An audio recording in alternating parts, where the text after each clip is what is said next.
त्रिपुरा प्रांतीय कांग्रेस की पहल पर सोमवार को प्रांतीय कांग्रेस भवन में त्रिपुरा प्रांतीय कांग्रेस की एक विस्तारित बैठक आयोजित की गई। बैठक में प्रांतीय कांग्रेस अध्यक्ष बीरजित सिन्हा, कांग्रेस नेता आशीष साहा और बिल्लाल मियां के साथ ब्लॉक कांग्रेस और कांग्रेस के अन्य शाखा संगठनों के नेताओं ने भाग लिया। बैठक में महिलाओं के ऊपर अपराध को रोकने, वर्तमान स्थिति और आने वाले समय में उनकी कर्म सूचियों के बारे में चर्चा हुई। त्रिपुरा प्रदेश कांग्रेसेर बर्धित सभा এই সভায় আমাদের প্রদেশ কংগ্রেসের কর্মকর্তা সদস্যরা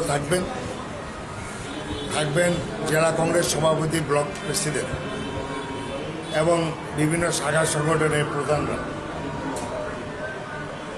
বর্তমান রাজনৈতিক পরিস্থিতি নিয়ে এখানে পর্যালোচনা করা হবে এবং কয়েকটি রাজনৈতিক কর্মসূচিও আমরা গ্রহণ করব।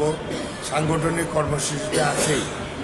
এবারে সামনে উপনির্বাচন হতে পারে, এটা নিয়েও আমাদের আলোচনা হবে, কিভাবে আমরা লড়াই করব, ফেস করব ইত্যাদি নিয়ে আমরা আলোচনা। এবং রাজ্যে যে রাজনৈতিক পরিস্থিতি, হামলা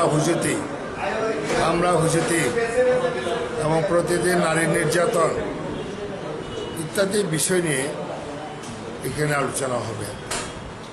রাজ্যে বিভিন্ন প্রান্তে কংগ্রেস এসেছে।